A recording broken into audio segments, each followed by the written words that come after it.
Hey everybody, Mr. Moffman coming back at you with another APUSH video, taking a look at topic 5.6. This is our second video on this topic, taking a look at the failure of compromise that's going to define the 1850s. Now, when we were last here together, we were talking about how a desire by Stephen Douglas to get a northern route for the Transcontinental Railroad is going to lead to the passage of the Kansas-Nebraska Act.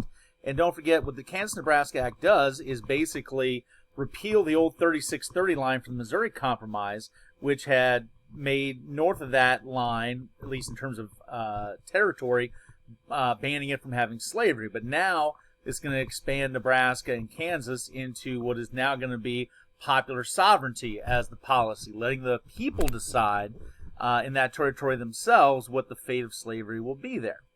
Now, this is seen and promoted as a reasonable solution, but as we'll find out very quickly, this is going to be a disaster. And it's only going to further divide the North and the South, and only more radicalize extremist factions on both sides of the slavery issue. So let's get into what's going to be happening here. So with the passage of the Kansas-Nebraska Act, basically what you see now is the folks that are the most extremist on the issue of slavery are going to basically be told, hey, if you care about the fate of slavery in a given territory, like, say, Kansas, then you need to be here for the vote when it's decided what is going to happen. So this is an open invitation for the most radical of abolitionists, the most, ardent of fire eaters to come to Kansas for this vote. And, think about it.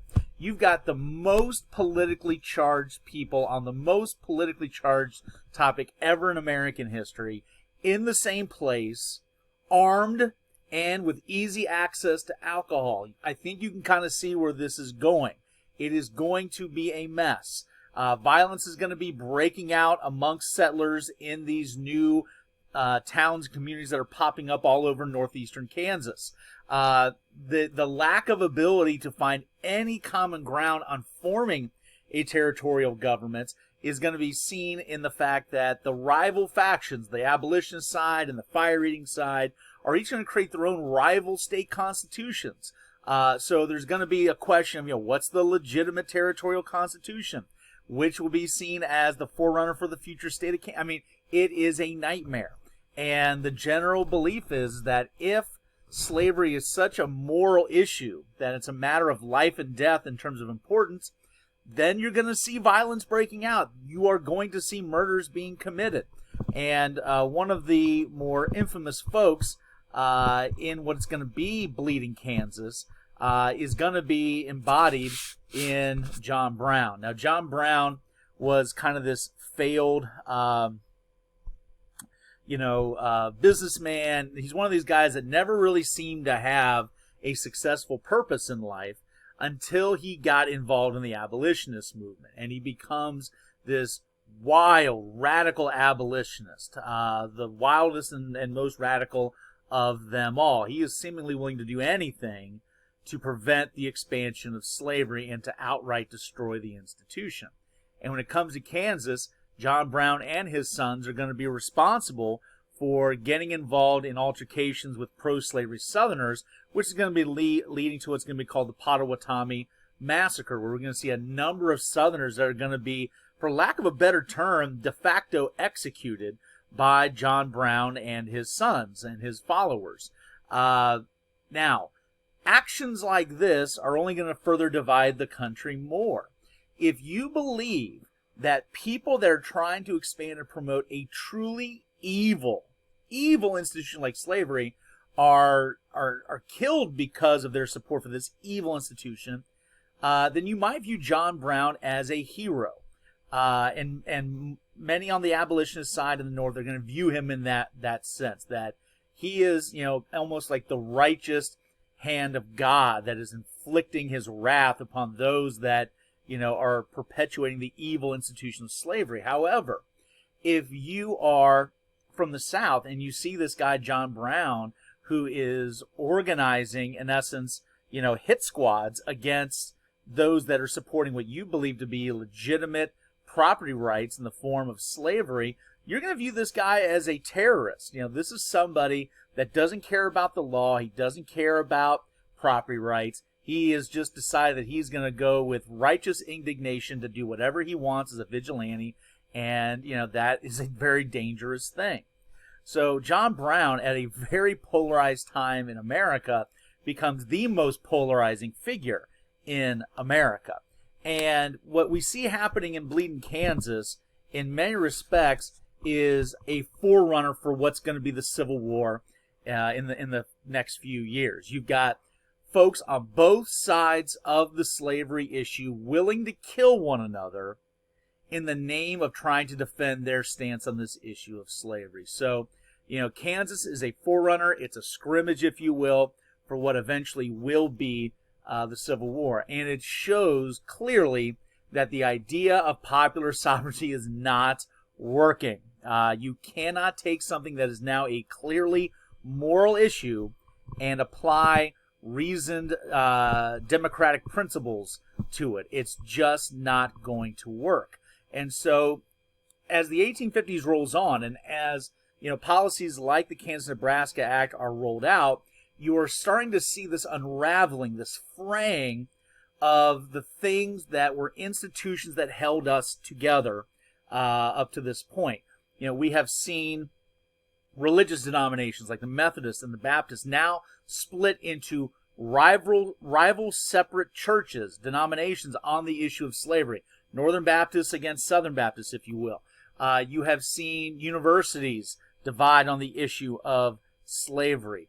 And now you are seeing political parties, the major political parties, unraveling on the issue of slavery. We've already mentioned previously that the Whigs have dissolved in part because of this national divide on slavery. Northern Whigs and Southern Whigs, which had been unified at one point maybe against, you know, Andrew Jackson, are now moving in totally opposite directions on the issue of slavery. And the same thing is now happening to the Democrat Party. You're seeing Northern Democrats moving in one direction and Southern Democrats moving in another direction. Now, the Democratic Party does not dissolve, and it's not formally split into two yet, but it is moving in that direction. And once again, all of these institutions that had promoted national unity, institutions that had promoted a consensus of following certain rules of civility to deal with divisive political issues, they are all just unraveling as we go through the 1850s. And maybe the best example of this is something that would seem just beyond the pale, and that is the caning of Senator Charles Sumner by Congressman Preston Brooks. Now, first I should make mention, please do not look at this photograph right here and take that to be Preston Brooks, as you're looking at this, that, hey, it's the same guy, and it is the same guy. So whoever made this slide was incorrect. Preston Brooks was a different guy, but this is Charles Sumner on the left. And it basically starts off with Charles Sumner on the floor of the Senate giving a speech that basically disparages one of the South Carolina Southerners on, kind of perpetuating this evil institution of slavery and kind of, I don't know if slander is the right word, but, casting aspersions regarding this Southern senator. Well, this Southern senator's cousin was a congressman, also from South Carolina, a guy named Preston Brooks. And Preston Brooks is so offended by what Senator Sumner said, this Yankee from a northern state that does not understand what it means to be a proper gentleman of the South and to use, respectable language with regards to a fellow member of Congress, yada, yada, yada. He is absolutely offended. The honor of his family has been tarnished, yada, yada. And we're at a point now where you can't duel anymore. So from Brooks's perspective, if you can't challenge Sumner to a duel, the next best option is to just beat him within an inch of his life. And that's what he does. He comes down to the floor of the Senate and catches Sumner there and begins to beat him within an inch of his life with a cane that he had. In fact, he breaks the cane over Senator Sumner's head. Now let that sink in. An elected member of the U.S. Senate is nearly beaten to death on the floor of the U.S. Senate. Why? because of disagreements on the issue of slavery. That is the level we have now sunk to on the issue of slavery. Members of Congress nearly physically killing each other on this issue. Now, to add more fuel to the fire and to give you a sense of how things have really gone haywire, it seems, in a more reasonable time, one would look at the actions of a Preston Brooks, nearly beating to death Charles Sumner, and, it would be something that would probably tie the nation together in a sense of disgust and how could this possibly happen? And, you would think Brooks's name would be mud from here on after. But as much as the North did have that attitude, folks in the South viewed what Brooks did as a heroic act, as a necessary act to, show that Yankee Charles Sumner, force him to show some respect to Southern gentlemen. And in fact, to show you how outrageous things have become, you had folks that actually felt bad for Brooks having to have broken his cane in the name of defending his cousin's honor over the issue of slavery. So what they do is, instead of, revile him, they send him new canes, to show, hey, good job, do it again, and, hate to hear that you lost your cane over this issue. This is where we've gotten. This is how bad things have become. So, with that being said, as I mentioned previously, the Whig Party has dissolved, but it does not return back to a time of era good feelings once again. It quickly reshapes into a new political party known as the Republicans. They'll be organized in 1854 in Ripon, Wisconsin. And, who's this new Republican Party going to be made up of? Well, as you can see here, it's kind of a mix of folks, from different political perspectives. But one major thing that is in common, that this is an almost exclusively Northern party. It brings together, the faction of the Northern Whigs that no longer exists. It steals some Northern Democrats, not all, not even most, but some. It'll steal some Free Soilers. It'll steal some of the nativists from the Know-Nothings. But they're all together basically as Northerners, as folks that are opponents to the Kansas-Nebraska Act in terms of what it has done in terms of the future of slavery. And speaking of slavery, this is really the core issue that unites this political party, where they get their origin from, is that this is a political party. It has now become overnight the other major party aside from the Democrats. They are now outspoken and explicit on the idea of ending the expansion of slavery. This is significant. You've now got a major party that has said straight up they don't support the institution of slavery and are committed to stop the expansion of it. Now, they don't come out officially and say that they're going to end slavery everywhere, but they do not want, they will not allow the expansion of slavery into future territories. So that shows you a new step here. A major party is now willing to take a side on slavery, even though it may come with political consequences. And then that then leads us to the next election of 1856. And in 1856, Pierce had become so stained on the issue of slavery with regards to the Austin Manifesto, with the Kansas-Nebraska Act, Bleedin, Kansas, all that kind of stuff. And so basically Pierce is seen as unelectable in the next election. So he's not even renominated by the Democrats. So once again, the Democrats try to go back to what they think will work. At a time where slavery is so polarizing, you got to find somebody, anybody, that doesn't seem to have a track record on having an opinion on slavery. And they had to dig pretty deep for this. And they found a guy from Pennsylvania, a former Secretary of State, a former Congressman by the name of James Buchanan, who did not have any formal ties to slavery.